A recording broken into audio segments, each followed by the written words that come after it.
Episode 10 of The Matchmakers begins with Seung-gu revealing that he is single because he feels bad for Seung-deok. She was married off to the sickly Jo-sun so Seung-gu could become lieutenant. At present, Seung-deok confesses her feelings to Young-woo but says she cannot forget her dead husband. At that moment, they find the monk Sokyeon, who reveals that he is the woman in the story and his father worked with Jo to hide his homosexuality. Turns out, he and In-hyun found letters with a plan to kill Prince Un-hae. But that night, Jo finds them together and stabs them.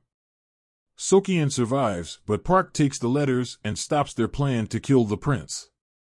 Park's secretary watches them from afar and informs Jo, who tells him to bring Yeo-judik and the monk. That night, Seung-deok tells Seung-gu that she is torn as she will end up hurting her father-in-law and wonders why family honor is more important than a child's life. Seung-gu uses the chance to apologize for not calling off her wedding even though he had heard her fighting with their father. She starts crying and reveals she did love her husband and was fighting because her father had actually wanted to break off her marriage. Meanwhile, Baekhyun is paid to tutor Seo-yeol in wrestling. Seo-yeol tries to run to Do-ri on seeing her but Baekhyun trips him and tells him to focus on Yi-jin. At home, Seung-deok starts hallucinating Young-woo wherever she goes. As for the real Young-woo, he is busy finding legal evidence. He learns that In-hyun's wife committed suicide so the rumor of So-hyun killing her is fake. Chief Magistrate Kim accidentally reveals to Jo that Young-woo is marrying off the old bachelors to old maidens. Jo wants to stop it, but So-hyun doesn't see a problem. In fact, Young-woo of Dongro is helping Madam Ming, who is of the Jo clan. But even if all the spinsters are married, the crown prince won't. Elsewhere, Hana writes a letter to the crown prince. She gifts him a fan and hopes he will be a good official. But So-hyun intercepts his response to Hana. Impersonating her, she writes him a letter to meet during the May festival at the swings for a tour. At home, Seung-deok eavesdrops when Young-woo comes to tutor her son, Gun-sok.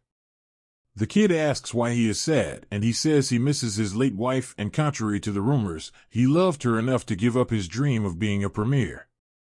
The kid also says he misses his birth parents but loves his mother, and Seung-deok smiles.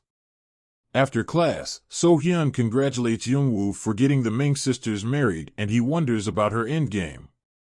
On the day of the May festival, Yi-jin is supposed to meet Seo-yeol, but the night before they had agreed to do their own thing. She takes Gun-sok and goes to Baekhyun's, who is about to leave.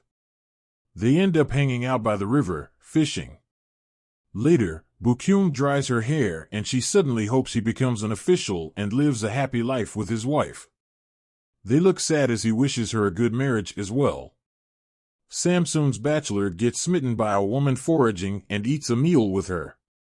While Seung-gu, Young-woo, and Seung-deok panic, Samsoon accidentally falls into the river. Seung-gu saves her and ends up proposing to her. Young-woo's chest doesn't pain anymore, but his heart races and Seung-deok wonders if he is an agent of love.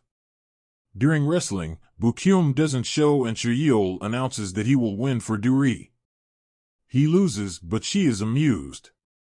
He gifts her a hairpin and their eyes lock as he puts it in her hair. At the swings, Hana's bachelor is the only one who shows and is enamored as she approaches him. Young-woo and Seung-deok give them space and alone. He tells her that he wishes to spend the future May festivals with her. He says they don't need to forget their first loves, but they can still have feelings for each other at the end of The Matchmakers episode 10. The episode review. The Matchmakers episode 10 is a fun culmination of all the misunderstandings and matchmaking gone wrong. Absolved of the guilt, Seung-gu finally proposes to Samsoon. Baekhyun and Yi-jin and Seo-yeol and Do-ri get to spend time together, though we wonder how they will be able to switch their matches. According to the next episode teaser, Hana's bachelor is fated for another, so that makes Hana the crown prince's love interest. But in all honesty, it feels a little icky since the prince is so young. By the way, we are more and more confident that Seung-deok is not the agent of love but Young-woo is. All her matchmaking is via observation, and so far she has been lucky. But she fails to recognize Yijin and Bukyum's love as well as Samsoon and Seunggu's. Youngwoo does, and it seems that he will finally realize why his chest pains.